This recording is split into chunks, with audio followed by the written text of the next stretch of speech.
आप सभी लोग का अवंतिका क्लासेस में मोस्ट वेलकम है, स्वागत है। आगे चलते हैं, हम आपको अगली टॉपिक की तरफ ले चलते हैं। पिछली टॉपिक में हम लोग बढ़े थे, आवेश के विषय में पढ़ा था। इस टॉपिक में आपको बताऊंगा आवेश क्या अगला हेडिंग क्या है, जैसे वैद्युत धारा, विभव, विभवांतर, प्रतिरोध, ओम का नियम, ये सब चीज़ें हैं। तो सबसे पहले हम लोग को अगली टॉपिक जो पढ़ना है वो पढ़ना है वैद्युत धारा के विषय में। तो वैद्युत धारा के विषय में पढ़ना है तो इसमें सबसे पहला जो हमको परिभाषा देना है, सबसे पहले जो टॉपिक मिलेगा वो तो सबसे पहला जो टॉपिक मिलेगा भाई वो हमारा डेफिनेशन। डेफिनेशन कैसे आप डिफाइन करेंगे? मान लीजिए कि ये चालक है, ठीक। अच्छा, मैं पहले से लिख रखा हूँ, कोई बात नहीं, अच्छी बात है। अब मेरे ख्याल से चालक जानते होंगे चालक क्या चीज़ होता है। तो चालक ऐसा चीज़ जो विद्युत धारा को अपने अंदर जाने का परमिशन दे दे, जितने आपके मेटल दिख जाए वो है लगभग। तो एक चालक है, इसमें ये इलेक्ट्रॉन है जो मुक्त इलेक्ट्रॉन है, यही बह रहे हैं किसी भी दिशा में, मान के चलिए इधर चल रहे हैं या इधर जा रहे हैं, तो इलेक्ट्रॉन बह रहे हैं इसमें। तो कल हमने बताया था, कल मतलब पिछली वीडियो में बताया था हमने कि जो आवेश बहेगा, मतलब आवेश मतलब इलेक्ट्रॉन के बहने की वजह से हमारा आवेश उत्पन्न होता है। इलेक्ट्रॉन की वजह से क्या उत्पन्न होता है? आवेश। और वही आवेश जो होता है धारा प्रवाह का कारण बनता है। तो क्या फॉर्म कहेंगे इसका? डेफिनेशन कहेंगे, आवेश प्रवाह की दर को वैद्युत धारा कहते हैं। आवेश प्रवाह की दर को वैद्युत धारा कहते हैं। इसमें क्या लिखेंगे आप लोग? I=Q/T लिखेंगे, ये फॉर्मूला हो जाएगा। I=Q/T हो जाएगा। और चूंकि Q बराबर हमने कल बताया था आपको, यानी आप तो ये Q की जगह रख सकते हैं इसे। तो I बराबर आपके सामने दो फार्मूले दिख गए, Q/T या आप लिख सकते हैं NE/T। ये आपके दो फार्मूले हैं। ये कितना फार्मूला दिख रहा है? अब इसकी जगह पर आप लिख सकते हैं, इसका मात्रक जो लिखेंगे, देखिए Q है, Q का मात्रक क्या होता है? कूलॉम होता है। और T मतलब सेकंड, इसका मात्रक क्या होता है? सेकंड होता है। ये कूलॉम है, C को मैं कूलॉम कह रहा हूँ और सेकंड आप जान ही रहे हैं। तो Q का मात्रक कूलॉम होता है और T मतलब समय का मात्रक क्या होता है भाई? हमारा सेकंड होता है। तो आप इसे क्या लिखेंगे? ये जो कूलॉम प्रति सेकंड है, इसी चीज़ को हम शॉर्टकट में लिख सकते हैं एम्पियर। क्या लिख सकता हूँ? एम्पियर। एम्पियर ऐसे एम्पियर लिख सकता हूँ। तो यहाँ भी इसका मात्रक मैं एम्पियर लिख देता हूँ। फिर से सुन लीजिए तो सॉरी, हमने क्या बताया? आवेश प्रवाह की दर को वैद्युत धारा कहते हैं। आवेश प्रवाह की दर को वैद्युत धारा कहते हैं। दूसरी परिभाषा आप लिख सकते हैं, एकांक समय में बहने वाली आवेश की मात्रा को, एकांक समय में बहने वाली आवेश की मात्रा को वैद्युत धारा कहते हैं। और वैद्युत धारा को I से प्रदर्शित करते हैं। वैद्युत धारा को हम लोग I से प्रदर्शित करते हैं। और इसका मात्रक क्या होता है भाई? इसके दो मात्रक, कूलॉम प्रति सेकंड होता है या तो इसको एम्पियर। पहले कूलॉम प्रति सेकंड कहा जाता था, लेकिन जब एम्पियर साहब आए तो उनके नाम पे, उनके रिस्पेक्ट के नाम पे ही एम्पियर लिख दिया जाने लगा। ठीक है, मैं इसे शॉर्टकट में यहाँ लिख दे रहा हूँ। शॉर्टकट क्या, पूरा लिख दे रहा हूँ। इसको हम लोग एम्पियर बोलते हैं। ठीक है, और ये एम्पियर हमारा सिंबल जो यहाँ हमने बना रखा है। तो एम्पियर हो गया। और यहाँ पे N क्या है, E क्या है, T हमने पिछले वीडियो में बनाया था, आप इसको देख लीजिए। अब ये हो गई हमारी वैद्युत धारा की परिभाषा। एक चीज़ और टर्म्स इसमें दिख रहे हैं, आप उसको नोट कर लीजिए। मैं यहाँ लिख दे रहा हूँ जहाँ, ठीक है। तो I हमारा क्या है भाई? ये है वैद्युत धारा। क्या हमारा? वैद्युत धारा। और इसका मात्रक क्या होता है? कूलॉम प्रति सेकंड होता है या तो एम्पियर। तो देखिए कूलॉम प्रति सेकंड तो लगभग 9 के बराबर लोग यूज करते हैं, लेकिन एम्पियर सभी लोग इस्तेमाल करते हैं। उसके बाद एन आ गया। एन को क्या कहेंगे हम लोग? एन को कहेंगे इलेक्ट्रॉनों की संख्या कहेंगे। क्या कहेंगे? इलेक्ट्रॉनों की संख्या कहेंगे। और ई को क्या कहेंगे हम लोग? एक इलेक्ट्रॉन का आवेश कहेंगे। का आवेश कहेंगे। और इसकी वैल्यू कितनी होती है? एक इलेक्ट्रॉन के आवेश की वैल्यू कितनी होती है? यहाँ देख लीजिए, ई मतलब एक इलेक्ट्रॉन के आवेश कितना होता है? वो -1.6 इंटू 10⁻⁻19 कूलाम। कितना होता है भाई? 19 कूलाम।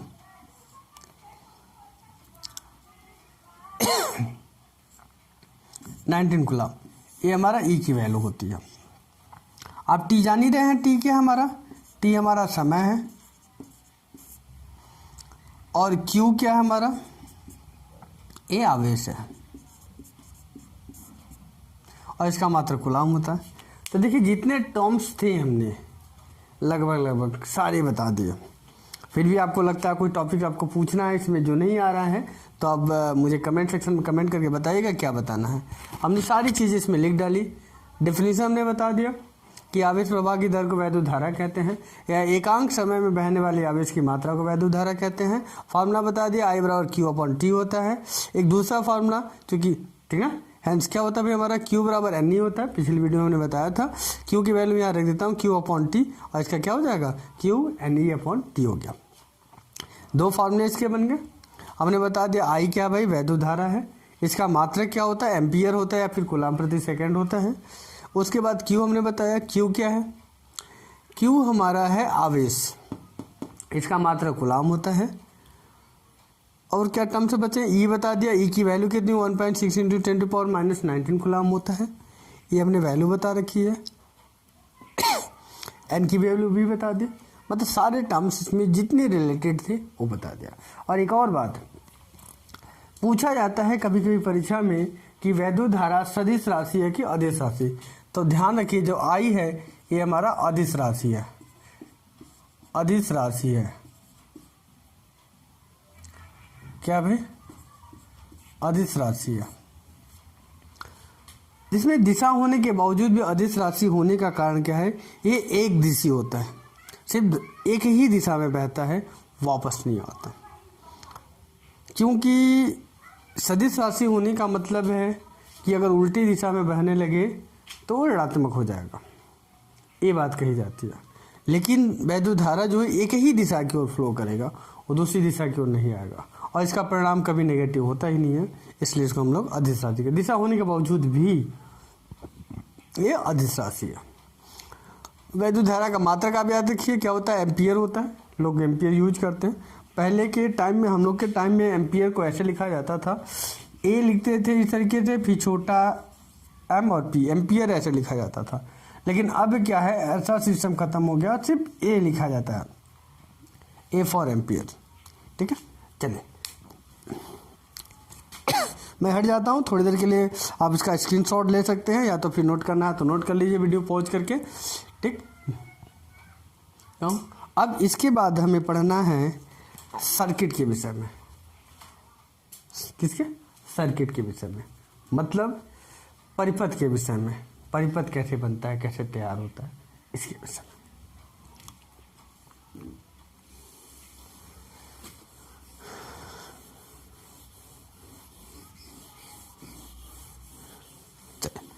तो भाई हमने इसे साफ कर दिया। अब आगे हमको लोग को पढ़ना है वैद्युत परिपथ के विषय में।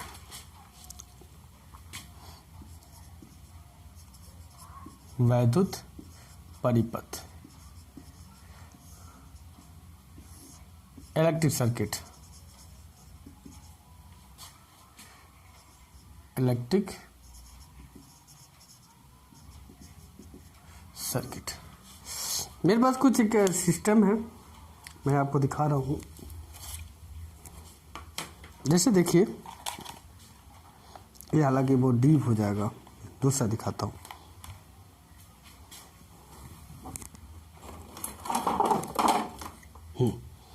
ये है हमारे पास ये आप लोग को दिखाई दे रहा होगा, इसमें सारे ऐसे ढांचे बने हुए हैं। ये आपका देखिए एक इलेक्ट्रिक सर्किट है। आप साधारण इस सर्किट को आप देख सकते हैं। आपका चाहे मदरबोर्ड ले लें, चाहे टीवी आप कभी खुला हो तो उसमें ले लीजिए, मोबाइल फ़ोन में रहता है, रेडियो में रहता है, जितनी भी इलेक्ट्रॉनिक चीज़ें हैं उसमें से कनेक्टेड रहती है। देखिए जैसे इसमें कंडेंसर है, कैपेसिटर है, ये आपका ट्रांजिस्टर है, ये आपका प्रतिरोध रेजिस्टेंस, ये रहा प्रतिरोध है आपका, ये सारी चीज़ें हैं। तो सर्किट इसी हिसाब से बनाया जाता है। देखिए इसमें पूरी लाइनिंग, हालांकि इसमें दिखाई नहीं पड़ेगा उब तक क्लियर, ये पतली पतली सी लाइनिंग गई है, ये इलेक्ट्रिक सर्किट के अंतर्गत आती है। ये इलेक्ट्रिक मतलब इस तरीके से बनाना ही हमारा इलेक्ट्रिक सर्किट है। लेकिन इतना कॉम्प्लेक्स हमको नहीं जानना, इतना कठिन नहीं जानना है, सिंपल जानना है। तो क्या सर्किट क्या है भाई? सर्किट एक हमारा रास्ता है, एक तरीका है, ठीक है। परिपथ क्या है? वैद्युत परिपथ क्या है? एक तरीका है, एक रास्ता है। इस रास्ते में क्या है, हमें इस चीज़ों को जानना है कि जिसमें वैद्युत आसानी से फ्लो कर सके, जिसमें वैद्युत बड़ी आसानी से फ्लो कर सके, तो वही हमारा परिपथ हो जाएगा। और लेकिन इसमें एक और बात है कि परिपथ फ्लो करने के लिए ये हमने बैटरी बना दिया, इसे हमने के बना दिया।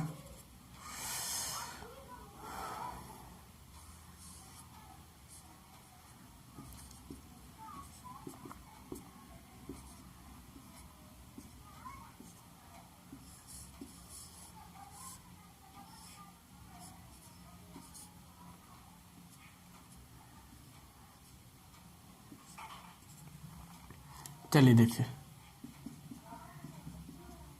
ये हमने सर्किट बना दिया। तो सर्किट की परिभाषा कैसे देंगे? सर्किट की परिभाषा देंगे कि जिसमें तार, बल्ब, बैटरी, कुंजी, कुंजी मतलब की, कुंजी, अमीटर, वोल्ट मीटर एक सुव्यवस्थित ढंग में जुड़े हों। सुव्यवस्थित ढंग में, ये नहीं कि आड़ा टेढ़ा जैसा मानो वैसा जोड़ दें, ऐसा नहीं है, क्योंकि उसमें करंट लगने का खतरा रहता है। तो उससे हम लोग सुव्यवस्थित ढंग में जोड़ना है, एक प्रॉपर मैनर में हमें जोड़ना है जिससे खतरा ना हो। जैसे बल्ब अपनी प्रॉपर जगह पे है, वोल्ट मीटर भी प्रॉपर जगह पे है, एम्पियर मीटर भी प्रॉपर जगह पे, मतलब सारी चीज़ें अपनी प्रॉपर जगह पे होनी चाहिए, फिक्स जगह पे होनी चाहिए। ये नहीं कि चारों तरफ फैला कर रख दें, तो ऐसा नहीं होना चाहिए, पहली बात। तो परिपथ के लिए हमने क्या बताया? परिभाषा, इसकी परिभाषा है जिसमें तार, bulb, volt meter, ampere meter, प्रतिरोध, बैटरी और एक कुंजी क्या हो, सुव्यवस्थित ढंग में जुड़े हुए हों। देखिए ये जो मैं बनाया हूँ, ये हमारा प्रतिरोध है, ये हमारा विभव है, ये एम्पियर मीटर है, ठीक है, वोल्ट मीटर आप कह सकते हैं, ये हमारा बल्ब है, ये हमारा विभव है। समझ में? ये सारी चीज़ें इस तरीके से बनी हुई हैं, आपके कोर्स में से बना लीजिएगा। डेफिनेशन मैं आपको बता दिया, फिर से मैं बता रहा हूँ कि जिसमें तार, बैटरी, कुंजी, अमीटर, वोल्ट मीटर, प्रतिरोध, बल्ब सभी सुव्यवस्थित ढंग में जुड़े हों, एक गुड मैनर में जुड़े हुए, कनेक्टेड हो। अब इसमें दो चार का नाम ले सकते हो तो भी चलेगा, लेकिन अब ऐसा रहे कि ज़्यादा से ज़्यादा आप नाम ले सकते हैं तो बेहतर होगा। तो ये इलेक्ट्रिक सर्किट है। अब मुझे आगे क्या पढ़ना है, इलेक्ट्रिक सर्किट में यूज होने वाले कुछ स्पेशल टाइप के टर्म्स, कुछ स्पेशल टाइप के हमको सिंबल पढ़ने हैं, प्रतीक पढ़ने हैं। जैसे बल्ब का प्रतीक है, ये वोल्ट मीटर का प्रतीक है, ये एम्पियर मीटर का प्रतीक है, ये कुंजी का प्रतीक है। मैं स्विच का प्रतीक बता दे रहा हूँ, देखिए ये ऐसे बना हुआ, ये हमारा स्विच का प्रतीक है, स्विच का प्रतीक है।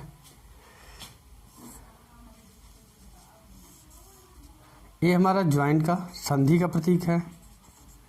मतलब जब एक तार में दूसरा तार हम कनेक्ट करते हैं ना, ज्वाइन करते हैं, तो संधि का प्रतीक है। ये बिल्कुल ये इस तरीके का अगर बना हो तो ये क्रॉस का है,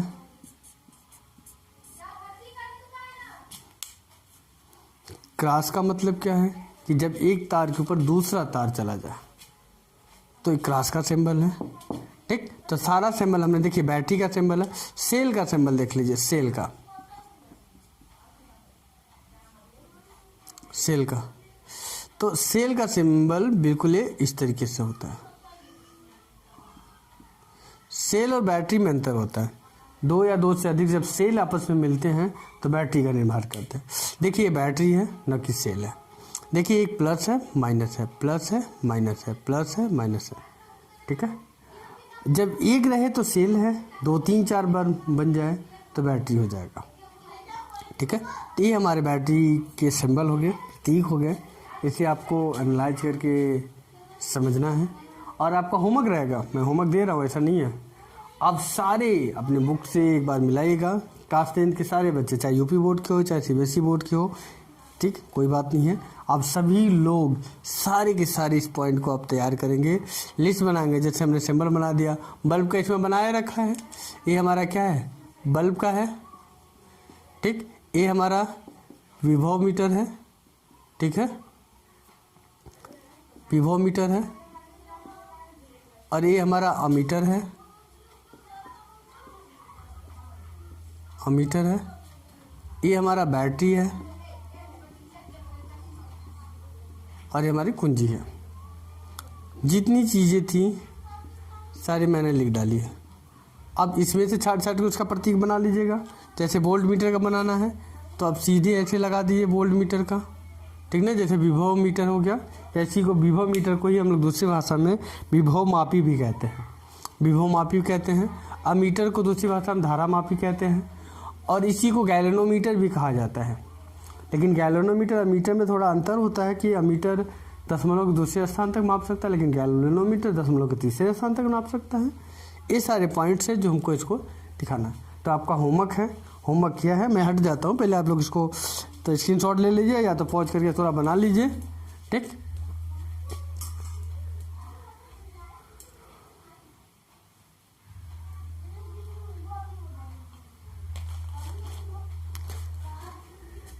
सारी सर्किट आप तैयार करके रखिएगा। ठीक है, अब इसके बाद अगली हेडिंग, नहीं वीडियो बहुत ज़्यादा लंबा हो जाएगा क्योंकि विभव शुरू करूँगा तो उसके डेफिनेशन वगैरह सारे टर्म्स बताने हैं। तो आप ये पूरा बना के रखिएगा। जो टॉपिक आपको नहीं समझ में आए, जो सिंबल ना समझ में आए, आप प्लीज़ कमेंट करके हमसे पूछिएगा डायरेक्ट। जब मैं अगली वीडियो लेके आऊँगा उसमें कुछ न कुछ सजेशन आपको दूंगा, बताऊँगा कि कैसे करना है। ओके, तो इतना जरूर काम कीजिएगा, कमेंट वगैरह देखिएगा। होमवर्क हमने आपको बता दिया, होमवर्क क्या है आपका, होमवर्क सिर्फ इतना है कि सारे जैसे मैंने बता दिया, संधि का हो गया, स्विच का हो गया, क्रॉस का हो गया, ये सेल हमने बता दिया, कुंजी बता दिया, ये तार हमारा है, तार भी लिख लीजिए भाई, मैं तार भी बता दिया। चलिए तार हो गया। ठीक, विभव मापी मतलब विभव मीटर, बैटरी का सिंबल हो गया, हमने बैटरी भी बता दिया। चलो भाई, ये बैटरी का सिंबल हो गया। ठीक, अमीटर का सिंबल हो गया, प्रतिरोध हो गया, आर को हम लोग हिंदी में प्रतिरोध कहते हैं। ठीक है, प्रतिरोध का सिंबल बता दिया, ये बल्ब का सिंबल है, सारा सिंबल हमने बता रखा है।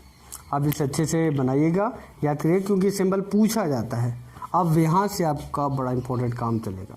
ठीक है, हाँ, अरे आपको कुछ न्यूमेरिकल्स बताने थे, चलिए कोई नहीं, विभव पढ़ा लेता हूँ तो फिर दोनों एक साथ मैं कुछ न्यूमेरिकल्स में कराता हूँ, धारा के और इसके भी मैं बोलूँगा, कॉपी पेन लेके स्टार्ट रहिएगा। ठीक है, और जो चीज़ें ना समझ में आए तो प्लीज़ आप एक कमेंट करके हमें बताइएगा ज़रूर। ठीक है, ओके।